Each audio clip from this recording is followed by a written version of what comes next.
ప్రార్థన. పరలోకమందున్న మమ్మల్ని కన్న తండ్రి, దయగలిగిన మా దేవ, కృప కలిగిన మా తండ్రి, పరిశుద్ధుడా, ప్రేమ స్వరూపి, అత్యంత ప్రేమ కనికరము కలిగిన మా కన్న తండ్రి, మీ ఘనమైన నామమునకు, శ్రేష్టమైన నామమునకు, ఉన్నతమైన శక్తి కలిగిన నామమునకు ప్రభు అయిన యేసుక్రీస్తు వారి పేరిట స్తుతులు స్తోత్రములు చెల్లిస్తున్నాం. నాయన తండ్రి, మమ్ములను మా కుటుంబాలను ఎంతగానో కాచి కాపాడి సజీవులుగా ఉంచి ఈ సాయంకాలం వేళ మీ సన్నిధికి చేర్చి మీ పరిశుద్ధ గ్రంథంలో నుండి తండ్రి విలువైన మాటలను, అమూల్యమైన మాటలను, శక్తి కలిగిన మాటలను మరొక్కసారి మేమందరము కూడా వినటానికి, ఆ మాటల ప్రకారంగా బ్రతకటానికి మీరు మాకిచ్చినటువంటి గొప్ప అవకాశమును బట్టి, ధన్యతను బట్టి క్రీస్తు వారి పేరట స్తుతులు స్తోత్రములు చెల్లిస్తూ ఉన్నాము. తండ్రి, మీ దాసుడునైన నేను మీ పక్షముగా నిలబడి మీ గ్రంథములో నుండి కొన్ని మాటలను మీ పిల్లలకు ఉపదేశించడానికి సిద్ధపడుతూ ఉండగా చెప్పగలిగే మంచి సంయోచితమైన జ్ఞానమును మీ ఆత్మ సహాయమును నాకు అందించండి తండ్రి. వినిచున్న మీ పిల్లలకు అర్థం చేసుకునే మనసును, గ్రహించే హృదయమును దయచేయండి నాయన. మీ మాటలు తండ్రి కేవలం విని విడిచిపెట్టేసే వారంగా ఉండకుండా విన్న మాటలను అర్థం చేసుకుని, గ్రహించుకుని, మా హృదయంలో భద్రపరుచుకుని ఆ మాటల ప్రకారంగా మేమందరము బ్రతుకుతూ మీరిచ్చే పరలోక రాజ్యానికి మేమందరము చేరుకోవటకు సహాయం చేయమని, కృప చూపించమని, దయ చూపించమని, మీ కృపలో మమ్మల్ని అందరినీ భద్రపరిచి కాచి కాపాడమని మీ ప్రియ కుమారుడు, మా ప్రియ రక్షకుడైన యేసుక్రీస్తు వారి పేరిట చిన్న ప్రార్థన అడిగి వేడుకొనుచున్నాము తండ్రి. ఆమేన్. కూడి వచ్చినటువంటి సహోదరి సహోదరులందరికీ కూడా మన ప్రభువును రక్షకుడైన యేసుక్రీస్తు వారి పేరిట హృదయపూర్వకమైన వందనములు తెలియజేస్తూ ఉన్నాను. అంత బాగున్నారు కదండి? సంతోషం. ఈరోజు ఒక మంచి పాఠాన్ని మనం నేర్చుకుందాం. ఈరోజు మనం నేర్చుకోబోయే పాఠం పేరు యేసుక్రీస్తు వారు ఎక్కువగా ప్రేమించిన శిష్యుడు ఎవరు? యేసుక్రీస్తు వారు ఎక్కువగా ప్రేమించిన శిష్యుడు ఎవరు అనే అంశాన్ని ఈరోజు మనం నేర్చుకుందాం. ప్రియులారా, ప్రియమైన దేవుని పిల్లలారా, యేసుక్రీస్తు వారికి ఎంతమంది శిష్యులు అని మనం ఆలోచించగలిగితే, యేసుక్రీస్తు వారికి సుమారు 70 మంది శిష్యులు ఉండేవారు ప్రారంభంలో. 70 మంది నుంచి ఎంతమందికి వచ్చారు అంటే 12 మందికి వచ్చారు. 12 మందిలో నుంచి మళ్ళీ ఒకడు తప్పిపోయినట్టుగా మనందరికీ తెలిసిన విషయమే. అయితే ఈ 12 మంది శిష్యుల్లో యేసుక్రీస్తు ప్రభువుల వారు ఎక్కువగా ప్రేమించినటువంటి శిష్యుడు ఆయన ఉన్నాడు. ఆయన పేరేంటో తెలుసా మీకు? యేసుక్రీస్తు ప్రభువుల వారు ప్రేమించినటువంటి శిష్యుడు ఆయన ఉన్నాడు. ఏమండి, మరి ప్రపంచ ప్రజలందరినీ మరి యేసుక్రీస్తు వారు ప్రేమించలేదా అంటే ప్రేమించారు. ఏమండి, ప్రేమించారా లేదా? ప్రపంచ ప్రజలందరినీ ప్రేమించారు. ప్రేమించారో లేదో చూసి అప్పుడు యేసుక్రీస్తు వారు ప్రేమించిన శిష్యుడు ఎవరో చూద్దాం ఒకసారి. ఎఫెసీయులకు రాసిన పత్రిక 5వ అధ్యాయం. ఎఫెసీయులకు రాసిన పత్రిక 5వ అధ్యాయము 2వ వచనాన్ని జాగ్రత్తగా చూడండి పిల్లలు. ఎఫెసీయులకు రాసిన పత్రిక 5వ అధ్యాయము 2వ వచనాన్ని జాగ్రత్తగా చూడండి.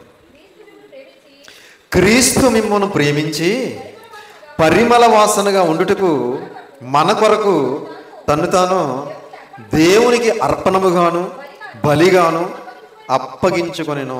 తీసారండి? ఎఫెసీయులకు రాసిన పత్రిక 5వ అధ్యాయం 2వ వచనం. మరలా, క్రీస్తు మిమ్మును ప్రేమించి, క్రీస్తు మనల్ని ప్రేమించాడా? ప్రేమించాడు. క్రీస్తు మిమ్మును ప్రేమించి పరిమళ వాసనగా ఉండుటకు మన కొరకు తన్ను తాను దేవునికి అర్పణముగాను. మన కొరకు అనే పదం చూడండి. మన కొరకు తన్ను తాను దేవునికి అర్పణముగాను బలిగాను అప్పగించుకొనెను. ప్రియమైన దేవుని వాళ్ళరా, మనల్ని అందరినీ ప్రేమించాడు కనుక దేవుడు, యేసుక్రీస్తు వారు దేవునికి తన్ను తాను బలిగాను అర్పణముగాను ఏం చేశాడట? అప్పగించుకున్నాడట. అంటే ప్రపంచ ప్రజలందరినీ ప్రేమించాడా? ప్రేమించాడు. అయితే యేసుక్రీస్తు ప్రభువుల వారు 12 మంది శిష్యుల్లో ఒక అతన్ని మాత్రం ప్రత్యేకంగా కొంచెం ఎక్కువగా ప్రేమించినట్టుగా మనకు కనబడుతుంది. ఆయన ఎవరో చూద్దాం ఒకసారి. యోహాను గారు రాసిన సువార్త 13వ అధ్యాయం. యోహాను గారు రాసిన సువార్త 13వ అధ్యాయము. యోహాను గారు రాసిన సువార్త 13వ అధ్యాయం 21వ వచనం నుంచి జాగ్రత్తగా చూడండి పిల్లలు. యోహాను గారు రాసిన సువార్త 13వ అధ్యాయం 21 నుంచి 26 వరకు.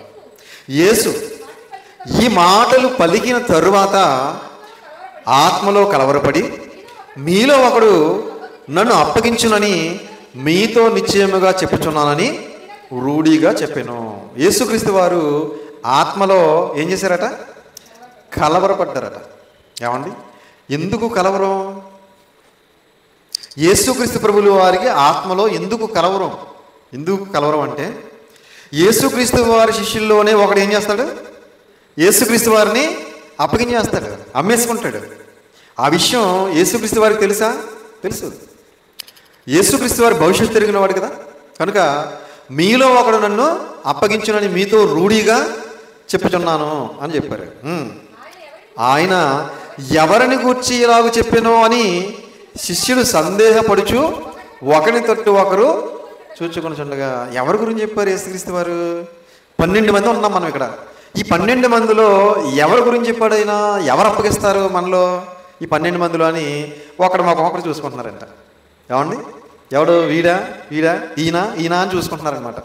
ఏమండి, వాళ్ళకి డౌట్ వచ్చింది, ఎవరు మన 12 మందిలో ఎవరై ఉంటారు?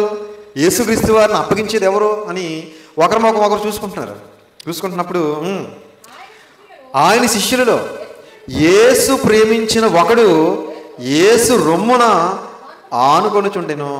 యేసు ప్రేమించిన ఒకడు యేసు రొమ్మున ఆనుకొనుచుండెను. ప్రియమైన దేవుని పిల్లలారా, ఈ 12 మందిలోని యేసుక్రీస్తు వారు ఒక ఆయన్ని ఎక్కువగా ప్రేమిస్తున్నాడట. అతను ఏం చేస్తున్నాడు? అప్పుడప్పుడు యేసుక్రీస్తు వారు రొమ్మున ఆనుకుంటున్నాడట. ఏమండి, ఆనుకోవడం అంటే అప్పుడప్పుడు కొంతమంది తల్లిదండ్రులు పిల్లల్ని ఎక్కువగా ప్రేమిస్తూ ఉంటారు. ఎక్కువగా ప్రేమించే పిల్లల్ని రొమ్ముని ఇలా ఆనుచుకుంటూ ఉంటారు. అవునా? అలా యేసుక్రీస్తు ప్రభులు వారు ప్రేమిస్తున్నటువంటి ఆ శిష్యుడు ఏమండి ఏం చేస్తున్నాడంటే, యేసుక్రీస్తు వారు రొమ్మున ఆనుకుంటున్నాడట. ఏమండి, గనుక ఎవరిని గూర్చి ఆయన చెప్పినో అది తమకు చెప్పమని సీమోను పేతురు అతనికి సైగా చేసాను. పేతురు గారు ఉన్నారు కదా, పేతురు గారు ఇప్పుడు యేసుక్రీస్తు ప్రభులు వారు ప్రేమిస్తున్నటువంటి శిష్యుడికి సైగ చేస్తున్నారట. ఏమండి, ఏమని? యేసుక్రీస్తు వారు ఎవరి గురించి చెప్పారు నువ్వు తెలుసుకో, కొంచెం అడుగు. ఏమండి, యేసుక్రీస్తు ప్రభులు వారు ఎవరి గురించి చెప్పారో కొంచెం నువ్వు ఆయన అడిగి తెలుసుకో అని యేసుక్రీస్తు వారు ఎవరినైతే ప్రేమిస్తున్నారో ఆ శిష్యుణ్ణి పేతురు గారు అడుగుతున్నారు, సైగ చేస్తున్నారట. ఏమండి, మన 12 మందిలో ఎవరు అప్పగిస్తారు ఆయన్ని? కొంచెం తెలుసుకో, ఎందుకంటే నిన్ను ఎక్కువగా ప్రేమిస్తున్నాడు కదా యేసుక్రీస్తు వారు. మా 12 మందిలోని నిన్నే ఎక్కువగా ప్రేమిస్తున్నాడు కదా యేసుక్రీస్తు వారు. నువ్వే ఆయన రొమ్మున ఆనుకుంటున్నావు కదా, కాబట్టి ఎవరు అప్పగిస్తారో నువ్వు కొంచెం తెలుసుకో అని పేతురు గారు ఏం చేస్తున్నారు? సైగ చేస్తున్నారట. ప్రియమైన దేవుని వాళ్ళారా, అయితే యేసుక్రీస్తు వారు ఏమండి సిలువలో చనిపోయాడు. తర్వాత సిలువేస్తారు యేసుక్రీస్తు వారిని. సిలువేసినప్పుడు సిలువు దగ్గరికి ఎవరు వచ్చారో చూద్దాం ఒకసారి. ఇదే యోహాను సువార్త, యోహాను గారు రాసిన సువార్త 19వ అధ్యాయం. యోహాను గారు రాసిన సువార్త 19వ అధ్యాయము 25-26 వచనాలు జాగ్రత్తగా చూడండి. యోహాను గారు రాసిన సువార్త 19వ అధ్యాయం 25-26. ఆయన తల్లి సహోదరియు క్లోపా భార్య అయిన మరియయు మగ్ధలేని మరియయు యేసు సిలువ యొద్ద నిలుచుండిరి. యేసుక్రీస్తు వారిని సిలువేశారు. అప్పటికి ఆయన సిలువలో వేలాడుతూ ఉన్నాడు. అప్పటికి వేలాడుతున్నప్పుడు ఆయన సిలువ దగ్గరికి ఎవరు వచ్చారాయా అంటే, ఎవరు వచ్చారో చెప్తున్నాడు చూడండి. ఆయన తల్లి వచ్చిందంట. ఎవరు? మరియమ్మ గారు. ఏమండి, ఎందుకంటే 9 మాసాలు మోసి కని పెంచింది కదా, కాబట్టి తన గర్భాన పుట్టినటువంటి ఆ కుమారుణ్ణి ఇదిగో అన్యాయంగా సిలువ వేసి చంపేస్తున్నారు. కనుక ఆమె పరుగున వచ్చింది. ఏమండి, రామా ప్రభుత్వ సైనికులు నన్ను ఏం చేసినా పర్వాలేదు, నా కుమారుణ్ణి నేను చూడాలి అని పరుగున వచ్చింది. ఆమెతో పాటు ఇంకెవరు వచ్చారట? ఆయన తల్లి సహోదరియు క్లోపా భార్య అయిన మరియయు మగ్ధలేని మరియయు యేసు సిలువ యొద్ద నిలుచుండిరి. ఏమంటే చాలామంది స్త్రీలు వచ్చారు. యేసుక్రీస్తు వారిని కన్న తల్లి, అలాగే మరికొంతమంది స్త్రీలు వచ్చారు. వారితో పాటు ఇంకెవరు వచ్చారు చూడండి. యేసు తన తల్లియు తాను ప్రేమించిన శిష్యుడును దగ్గర నిలుచుండట చూచి. ఎవరు వచ్చారట? ఏమండి, యేసు తన తల్లియు తాను ప్రేమించిన శిష్యుడును దగ్గర నిలుచుండుట చూచి. యేసుక్రీస్తు వారు ఎవరినైతే ప్రేమించారో ఆ శిష్యుడు కూడా దగ్గర నిలుచున్నాడట. యేసుక్రీస్తు వారు సిలువలో వేలాడుతున్నారు. ఎదురుగుండా ఎవరున్నారంటే ఆయన తల్లి, మరికొంతమంది స్త్రీలు, అలాగే యేసుక్రీస్తు ప్రభులు వారు ప్రేమించిన మరొక శిష్యుడు కూడా ఉన్నారు. మరి మిగిలిన శిష్యులేరి ఏమండి? ఇంకా ఉన్నారు కదా 11 మంది. మరి ఏమైపోయారు? వాళ్ళు ఎవరో రాలేదు. ఎందుకంటే ఏమో యూదులు మనల్ని ఏం చేస్తారో, ఈ రోమా ప్రభుత్వ సైనికులు మనల్ని ఏం చేస్తారని భయపడి వాళ్ళందరూ పారిపోయారు. కానీ యేసుక్రీస్తు ప్రభులు వారు ఎక్కువగా ప్రేమించినటువంటి శిష్యుడు మాత్రం ఒక్కడు ఎక్కడికి వచ్చాడు? సిలువ దగ్గరకు వచ్చాడు. ఏమండి? ప్రియమైన దేవుని పిల్లరా, అప్పుడు యేసుక్రీస్తు వారు ఏమంటున్నారు చూడండి. అమ్మా, ఇదిగో నీ కుమారుడు అని తన తల్లితో చెప్పాను. తరువాత శిష్యుని చూచి ఇదిగో నీ తల్లి అని చెప్పాను. ఆ గడియ నుండి ఆ శిష్యుడు ఆమెను తన ఇంట చేర్చుకొనెను. ప్రియమైన దేవుని పిల్లరా, యేసుక్రీస్తు ప్రభులు వారు ఎక్కువగా ప్రేమించినటువంటి శిష్యుడు ఇదిగో ఆయన సిలువలో చనిపోయేటప్పుడు కూడా ఆయన దగ్గరికి వచ్చాడు. అలాగే చనిపోయిన తర్వాత ఆయన సమాధి చేసిన తర్వాత సమాధి దగ్గరికి కూడా ఎవరు వెళ్ళారో చూద్దాం ఒకసారి. ఇదే యోహాను గారు రాసిన సువార్త 20వ అధ్యాయం 1వ వచనం నుంచి. ఆదివారమున ఇంకనూ చీకటిగా ఉన్నప్పుడు మగ్దలేనే మరియా పెందలకడే సమాధి వద్దకు వచ్చి సమాధి మీద ఉండిన రాయి తీయబడి ఉన్నట్టు చూచాను. ఎవరు వచ్చారట? ఏమంటే మగ్దలేని మరియ వచ్చిందంట. పెందలకడే లేచి సమాధి దగ్గరికి వచ్చిందంట. అప్పటికే సమాధి మీద ఉంచినటువంటి రాయి తీసివేస్తుందట.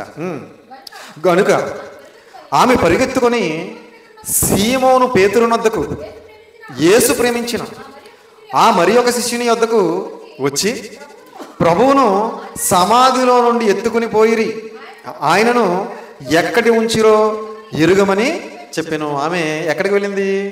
ఏమండి? సమాధి దగ్గరికి వచ్చింది. సమాధి దగ్గర చూసింది. చూసి పరిగెత్తుకుంటూ వెళ్ళిందట. ఎక్కడికి వెళ్ళింది? ఏమండి? పేతురు గారి దగ్గరికి వెళ్ళిందంట ఫస్ట్. తర్వాత యేసుక్రీస్తు ప్రభులు వారు ప్రేమించినటువంటి ఆ శిష్యుడి దగ్గరికి కూడా వెళ్ళిందంట. పేతురు గారి దగ్గరికి యేసుక్రీస్తు ప్రభులు వారు ప్రేమించిన శిష్యుడి దగ్గరికి వెళ్ళి ఇదిగో ప్రభువుని సమాధిలో నుండి ఎవరో ఎత్తుకెళ్ళిపోయారు, ప్రభు అక్కడ లేరు అని చెప్పి వారిద్దరికి తెలియజేస్తుందట. ప్రియమైన దేవుని పిల్లరా, యేసుక్రీస్తు ప్రభులు వారిని ఎవరో ఎత్తుకెళ్ళిపోయారు, ఆయన లేరు అక్కడ అని చెబుతుంది. ఏమంటే ఆయన 3వ దినాన్ని తిరిగి లెగుస్తారని ముందుగానే చెప్పాడు కదా. తిరిగి లేచాడు అనుకోవచ్చు కదా. ఏమండి? డెడ్ బాడీ ఎవరు కావాలి చెప్పండి? అవునా? శవాన్ని ఎవరు ఎత్తుకెళ్తారు చెప్పండి? ప్రియమైన దేవుని వాళ్ళారా, ప్రభువుని ఎవరో ఎత్తుకొని పోయారు, ప్రభువు దేహం అక్కడ లేదు అని పేతురు గారికి యేసుక్రీస్తు ప్రభులు వారు ప్రేమించినటువంటి ఆ శిష్యుడికి తెలియజేస్తుంది. ప్రియమైన దేవుని పిల్లరా, అయితే యేసుక్రీస్తు వారు తిరిగి లేచారు. తర్వాత 2 సార్లు ఇదిగో శిష్యులందరికీ కనిపించారు. ఏమండి? తోమా లేనప్పుడు ఒకసారి కనిపించారు, తోమా గారు ఉన్నప్పుడు ఒకసారి కనిపించారు. తర్వాత ఇంక శిష్యులు ఇంకా యేసుక్రీస్తు వారు చనిపోయారు, సమాధి చేయబడ్డారు, తిరిగి లేచారు, 2 సార్లు కనిపించారు. తర్వాత ఇంక కనిపించడం మానేశారు. మానేసేసరికి శిష్యులు ఏం చేస్తున్నారంటే ఇంక యేసుక్రీస్తు వారు కనకబడబోయేసరికి మరి ఇప్పుడు జీవనోపాధి నిమిత్తం ఏం చేయాలి? యేసుక్రీస్తు ప్రభులు వారు ఉండగా ఆయన రొట్టెలు పెట్టేసేవాడు, చేపలు పెట్టేసేవాడు. ఇప్పుడు ఎవరు పెడతారు మరి? కాబట్టి చేపలు పట్టుకుందామని వెళ్ళిపోతున్నారు వీళ్ళు. ఏమండి? యేసుక్రీస్తు వారు వారిని పిలిచినప్పుడు పదప్రయోగం చేశాడు. ఏమని? మిమ్మల్ని మనుషులను పట్టు జాగ్రత్తగా చేస్తాను అంటారు. అంటే వాక్యం చెప్పి మిమ్మల్ని మీరు మనుషులను పట్టాలి. ఏమండి? పాపంలో మగ్గిపోతున్న వారిని, పాపానికి దోసలైపోయిన వారిని, పాపమని ఊబిలో కూరుకుపోయిన వారిని మీరు వాక్యం చెప్పి మీరు వాళ్ళందరినీ కూడా పట్టుకుని దేవుని మార్గంలో నడిపించాలని, మిమ్మల్ని మనుషులను పట్టు జాగ్రత్తగా చేస్తానని దేవుని వాక్యాన్ని వాళ్ళకి నేర్పించి మరి కొన్ని గ్రామాలు కూడా ఇద్దరిద్దరుగా వారిని పంపించిన సందర్భం కూడా బైబిల్ గ్రంథంలో ఉంది. ఏమండి? అయితే యేసుక్రీస్తు వారు ఎప్పుడైతే చనిపోయారో, సమాధి చేయబడ్డారో, తిరిగి లేచారో, 2 సార్లు కనిపించట్లేదో అప్పుడు వీళ్ళు ఏం చేస్తున్నారంటే మనకి వేటకెళ్ళిపోదాం, చేపలు పట్టుకుందామని వెళ్ళిపోతున్నారు. చూద్దాం ఒకసారి. ఇదే యోహాను గారు రాసిన సువార్త 21వ అధ్యాయం. యోహాను గారు రాసిన సువార్త 21వ అధ్యాయము 3వ వచనం నుంచి జాగ్రత్తగా చూడండి పిల్లలు. 3వ వచనం నుంచి. సీమోను పేతురు నేను చేపలు పట్టబోదునని వారితో అనగా వారు మేమును నీతో కూడా వచ్చేదమని. పేతురు గారు ఏమంటున్నారు శిష్యులతోటి? నేను చేపలు పడతాను అంటున్నారు. వీళ్ళు ఏమంటున్నారు? మన మనుషులను పట్టాలి కదా, వాక్యం చెప్పి అనట్లేదు. ఏమండి? యేసుక్రీస్తు ప్రభులు వారు మనల్ని ఎందుకు పిలిచారు? మనుషులను పట్టు జాగ్రత్తగా చేస్తారన్నారు కదా. మన వాక్యం చెప్పి మనం మనుషుల్ని పట్టాలి కదా అనకుండా మేము కూడా నీతో పాటు వస్తామంటున్నారు. వారు వెళ్ళి దోణి ఎక్కిరు కానీ ఆ రాత్రి ఏమీ పట్టలేదు. సూర్యోదయం అవుతుండగా యేసు ధరిని నిలిచెను. అయితే ఆయన యేసు అని శిష్యులు గుర్తుపట్టలేదు. ఆ రాత్రి అంతా ఏం చేశారు? వాళ్ళు వేటాడారు, కానీ ఏమీ పట్టలేదట. సూర్యోదయం అయిపోయిందట, తెల్లవారిపోయింది. అయితే యేసుక్రీస్తు వారు ఎక్కడ ఉన్నారు? సముద్రపు ధరిని నిలబడి ఉన్నారు, కానీ ఆయన యేసుక్రీస్తు వారిని వీరు గుర్తుపట్టలేదట. యేసు, పిల్లలారా, భోజనమునకు మీ వద్ద ఏమైనాను ఉన్నదా అని వారిని అడుగగా లేదని వారు ఆయనతో చెప్పిరి. పిల్లలారా, భోజనమునకు మీ వద్ద ఏమైనా ఉందా? వాళ్ళ దగ్గర ఏమీ లేకే కదా వేటకెళ్ళారు. అర్థమవుతుందండి? ఆయన బ్రతుకుండగా అయితే ఆయన పెట్టేవాడు చక్కగా, కానీ ఆయన లేడు కదా. ఇప్పుడు ఆయన లేకపోయేసరికి ఎవరు పెట్టట్లేదు. వీళ్ళకి పెట్టకపోయేసరికి వీళ్ళు ఏం చేశారంటే ఇంక వేటాడుకుందాం అని వేటకెళ్ళిపోయారు. ఈయన వచ్చి, పిల్లలారా, మీ దగ్గర ఏమైనా భోజనమునకు ఉందంటే ఏమీ లేదన్నారు. అప్పుడు ఆయన ఏమన్నారు చూడండి. అప్పుడు ఆయన, దోణి కుడి పక్కన వలవేయుడి, మీకు దొరుకునని చెప్పాను. గనుక వారు అలాగ వేయగా చేపలు విస్తారముగా పడినందున వల లాగలేకపోయిరి. మీ కుడి పక్కన వలయండి అని చెప్పాడు ఆయన. ఏమండి? కుడి పక్కన వలయండి అనగానే కుడి పక్కన వలేసారు. ఎన్ని చేపలు పడ్డాయి? ఏమండి? విస్తారంగా వల లాగలేకపోతున్నారట. ఏమండి? వల లాగలేనన్ని చేపలు పడ్డాయట. ఇప్పుడు మన దేవుని పిల్లరా, అప్పుడు ఏం జరిగిందో చూడండి. కాబట్టి యేసు ప్రేమించిన శిష్యుడు ఆయన ప్రభువు సుమి అని పేతురుతో చెప్పాను. ఎవరు గుర్తుపట్టారు? ఏమండి? యేసుక్రీస్తు వారు ఎవరినైతే ఎక్కువగా ప్రేమించారో ఆ శిష్యుడు గుర్తుపట్టాడు. యేసుక్రీస్తు వారిని గుర్తుపట్టి ఆయన ప్రభువు సుమి అన్నాడు. ఆయన ప్రభువు సుమి అని పేతురు గారితో చెప్పాడట. ఇప్పుడు మన దేవుని వాళ్ళరా, ఎందుకు చెప్పాడంటారు ఈ మాట? ఎలా చెప్పగలిగాడు ఈ మాట? ఏమండి? యేసుక్రీస్తు వారితో తిరిగినప్పుడు యేసుక్రీస్తు వారు ఏం చెబితే అది జరిగింది. అర్థమవుతుందండి? యేసుక్రీస్తు ప్రభువుల వారు ఏం చేస్తే అది జరిగింది. కనుక ఇదిగో ఈ కుడి పక్కన వల వేయమనగానే మనం వలేసిన వెంటనే విస్తారమైన చేపలు పడ్డాయంటే ఈయన ఎవరై ఉంటారు? ఖచ్చితంగా యేసుక్రీస్తు వారు అయి ఉంటారని గమనించినటువంటి ఆ యేసు ప్రేమించిన శిష్యుడు ఆయన ప్రభువు సుమి అని పేతురు గారితో చెప్పాడు. అప్పుడు పేతురు గారు ఏం చేశారు చూడండి. ఆయన ప్రభువుని సీమోను పేతురు విని వస్త్రహీనుడై ఉన్నందున పైబట్ట వేసి సముద్రములో దుమికెను.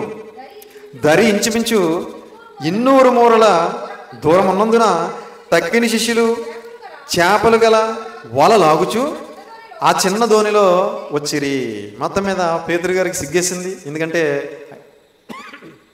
వస్త్రాలు లేకుండా ఉన్నాడు కదా, సముద్రంలోకి దూకాడంట.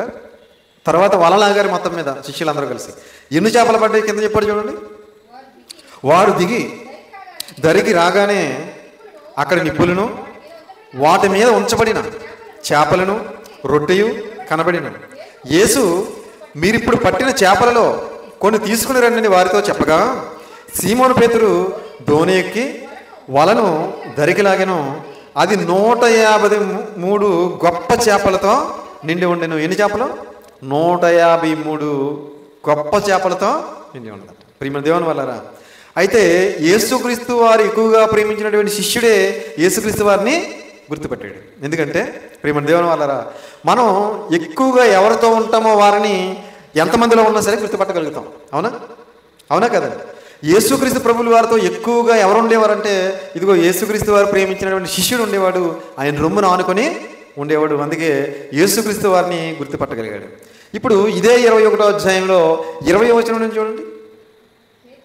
పేతురు వెనుకకు తిరిగి యేసు ప్రేమించిన వాడును భోజన పంక్తిని ఆయన రొమ్మును ఆనుకొని, ప్రభువా, నిన్ను అప్పగించేవాడెవడని అడిగిన వాడునైనా శిష్యుడు తమ వెంట వచ్చుట చూచెను.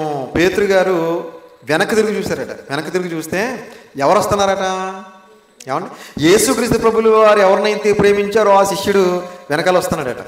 ఏమండి? భోజన పంక్తిని ఆయన రొమ్మును ఆనుకొని, ప్రభువా, నిన్ను అప్పగించేవాడు ఎవడని అడిగిన వాడునైనా శిష్యుడు తమ వెంట వచ్చుట చూచిన. పేతురు అతన్ని చూచి, ప్రభువా, ఇతని సంగతి ఏమోగనని యేసును అడిగాను. యేసు, నేను వచ్చే వరకు అతడు ఉండుట నాకు ఇష్టమైతే అది నీకేమి, నీవు నన్ను వెంబడించమనెను. ప్రభువా, ఇతని సంగతి ఏమవును అని పేతురు గారు యేసుక్రీస్తు వారు అడుగుతున్నారు. ఎందుకంటే యేసుక్రీస్తు వారు ఎక్కువగా ప్రేమించారు కదా. కాబట్టి ఇతని సంగతి ఏంటి మరి? ఆల్రెడీ నా సంగతి ఏంటో చెప్పావు. ఏమండి, నేను వయసులో ఉండగా నాకు ఇష్టమైన చోటుకి నేను వెళ్ళాను. నేను వృద్ధాప్యంలోకి వచ్చిన తర్వాత నాకు ఇష్టం కాని చోటుకి ఒకటి నన్ను తీసుకెళ్ళిపోతాడని నా గురించి చెప్పావు. మీరంతా పైనుంచి చదివితే మీకు అర్థమవుతుంది. నా గురించి చెప్పావు కదా, మరి ఇతని సంగతి ఏంటి అని అడుగుతున్నాడు పేతురు గారు. ఎవరి కోసం? యేసుక్రీస్తు వారు ప్రేమించిన శిష్యుడి కోసం. అప్పుడు నాకు ఇష్టమైతే నేను వచ్చే వరకు అతడు ఉండునని చెప్పి నీవు నన్ను వెంబడించమని యేసుక్రీస్తు వారు చెప్పారు. కాబట్టి ఆ శిష్యుడు చావడను మాట సహోదరులలో ప్రచురమాయను. ఆ శిష్యుడు చావడు, అతనికి మరణం రాదు అని మిగిలిన సహోదరులు చెప్పుకుంటున్నారట. ఏమండి, అతడు నేను వచ్చే వరకు ఉండు నాకు ఇష్టమైతే నీకేమీ అన్నాడు యేసుక్రీస్తు వారు. అంతేగాని అతడు చనిపోడు, అతనికి మరణం రాదు అని యేసుక్రీస్తు వారు ఎక్కడ చెప్పలేదు. అయితే వీళ్ళందరూ ఊహించుకుని ఏమనుకుంటున్నారు? అతను చావడు, అతనికి మరణం రాదు అనుకుంటున్నారట. అయితే చావడని యేసు అతనితో చెప్పలేదు. కానీ నేను వచ్చే వరకు అతడు ఉండు నాకు ఇష్టమైతే అది నీకేమని చెప్పాను. అతడు చావడు అని యేసుక్రీస్తు వారు మాత్రం చెప్పలేదు. మరి ఏం చెప్పారు? నేను వచ్చే వరకు అతడు ఉండు నాకు ఇష్టమైతే నీకేమి అని మాత్రమే చెప్పారు. ఈ సంగతులను గురించి సాక్ష్యం ఇచ్చిచు ఇవి వ్రాసిన శిష్యుడు ఇతడే. ఎవరు? ఏమండి, ఎవరు? యేసుక్రీస్తు వారు ఎవరినైతే ప్రేమించాడో ఆ శిష్యుడే ఈ సంగతులన్నీ వ్రాసాడట. చూడండి, ఈ సంగతులను గురించి సాక్ష్యం ఇచ్చుచు ఇవి వ్రాసిన శిష్యుడు ఇతడే, ఇతని సాక్ష్యం సత్యమని ఎరుగుదము. అంటే ఈ యోహాను సువార్త రాసింది ఎవరు? ఈ యోహాను గారు రాసిన సువార్తలో రాయబడిన సంగతులన్నీ రాసింది ఎవరు? మొదటి యోహాను రాసిన పత్రిక, రెండో యోహాను రాసిన పత్రిక, మూడో యోహాను రాసిన పత్రిక, ప్రకటన గ్రంథం రాసింది ఎవరు? యోహాను గారే. ఏమండి, అంటే ఇప్పుడు యేసుక్రీస్తు ప్రభులు వారు ప్రేమించిన శిష్యుడు ఎవరు? యోహాను గారే. ఏమండి, యేసుక్రీస్తు వారు మరి 12 మందిలో యేసుక్రీస్తు వారు యోహాను గారిని ఎందుకు ప్రేమించారు? ఏమండి, యేసుక్రీస్తు ప్రభులు వారు మరి యోహాను గారిని ఎక్కువగా ఎందుకు ప్రేమించారంటే సిలువలో వేలాడుతున్నప్పుడు ఆయన దగ్గరికి వచ్చేది ఎవరని తెలుసు యేసుక్రీస్తు వారికి? ఏమండి, యోహాను గారు ఒక్కడే వస్తాడని యేసుక్రీస్తు వారికి తెలుసు. మరి మిగిలిన వాళ్ళందరూ వాళ్ళు చెదిరిపోతారని యేసుక్రీస్తు వారికి ముందే తెలుసు. కనుక యేసుక్రీస్తు వారు యోహాను గారిని ప్రేమించారు, తన రొమ్ముని ఆనుకునే విధంగా చూశారు. ఎందుకు అంటే ఇదిగో వృద్ధాప్యంలోకి వచ్చిన తన తల్లి యొక్క బాధ్యత ఇప్పుడు ఎవరికి అప్పగించారు? సిలువలో వేలాడుతూ. ఏమండి, ఇదిగో నీ తల్లి అని తన తల్లిని తన శిష్యుడికి అప్పగించారు. అమ్మ ఇదిగో నీ కుమారుడు అని ఇదిగో ఆమె తల్లిని ఆయనకి అప్పగించారు. ఆనాటి నుండి మరియమ్మ గారు ఎవరింటి దగ్గర ఉన్నారట? యోహాను గారి ఇంటి దగ్గరే ఉన్నారు. ఏమండి, మరి యోసేపు గారు దగ్గరికి వెళ్ళలేదా? వెళ్ళలేదు.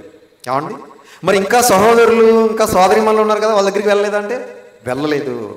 ఏమండి, ప్రియమైన దేవుని వాళ్ళారా, యేసుక్రీస్తు వారు మరణిస్తూ కూడా ఏమండి తల్లి యొక్క బాధ్యతను ఇదిగో యేసుక్రీస్తు వారు ప్రేమించినటువంటి యోహాను గారి చేతుల్లో పెడుతున్నాడు. చూడండి, ఎందుకు పెడుతున్నాడంటే సామెతల గ్రంథంలో ఒక అద్భుతమైన మాట క్రీస్తుకు పూర్వం రాయబడింది. ఆ మాట ఏంటో చూద్దాం ఒకసారి. సామెతల గ్రంథం 23వ అధ్యాయం. సామెతల గ్రంథం 23వ అధ్యాయము 22వ వచనం చూడండి. సామెతల గ్రంథం 23వ అధ్యాయం 22వ వచనం. నిన్ను కనిన నీ తండ్రి ఉపదేశమును అంగీకరించుము, నీ తల్లి ముదిమియందు ఆమెను నిర్లక్ష్యము చేయకము. తీసిరమ్మా, సామెతల గ్రంథము 23వ అధ్యాయం 22వ వచనం. నీ తండ్రి ఉపదేశమును అంగీకరించుము, నీ తల్లి ముదిమియందు ఆమెను నిర్లక్ష్యము చేయకము. అంటే ముదిమియందు అంటే అర్థం ఏంటి? వృద్ధాప్యమందు. ఏమండి, యేసుక్రీస్తు ప్రభుల వారికి అప్పటికి 33.5 సంవత్సరాలు సుమారుగా. ఏమండి, అంటే మరియమ్మ గారు వృద్ధాప్యంలోకి వచ్చేసి ఉంటారు. ఇప్పుడు వృద్ధాప్యంలో ఉన్న ఆమెను ఇదిగో యోసేపు గారు చూస్తారో లేదో, ఇదిగో మిగిలిన సహోదరులు చూస్తారో లేదో, సోదరీమణులు చూస్తారో లేదో అని యేసుక్రీస్తు వారు ఎవరికి అప్పగించారు ఈ బాధ్యతని?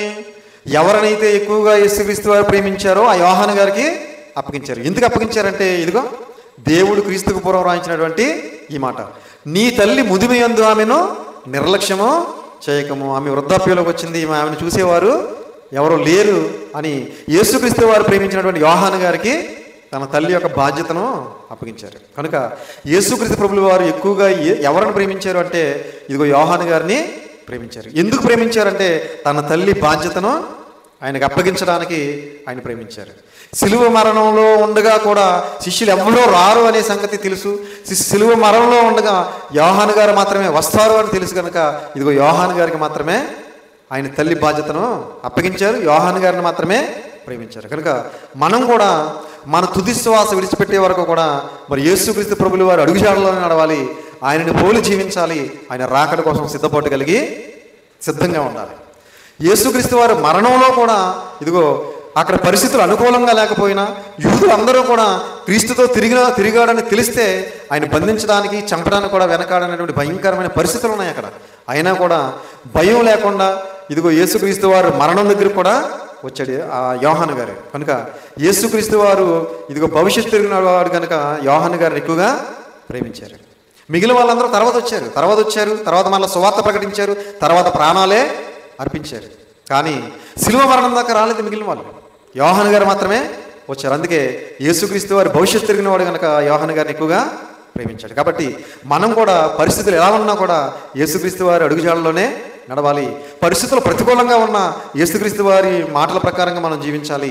యేసుక్రీస్తు వారి రాకడ కోసం సిద్ధపాటు కలిగి యేసుక్రీస్తు వారి ద్వారా నిత్య జీవానికి చేరుకోవడానికి మనందరం సిద్ధపాటు కలిగి ఉండాలని ప్రేమపూర్వకంగా తెలియజేస్తూ ఈ మాటలు ముగిస్తున్నాను. తలలు వంచండి, ప్రార్థన చేసుకుంటాం.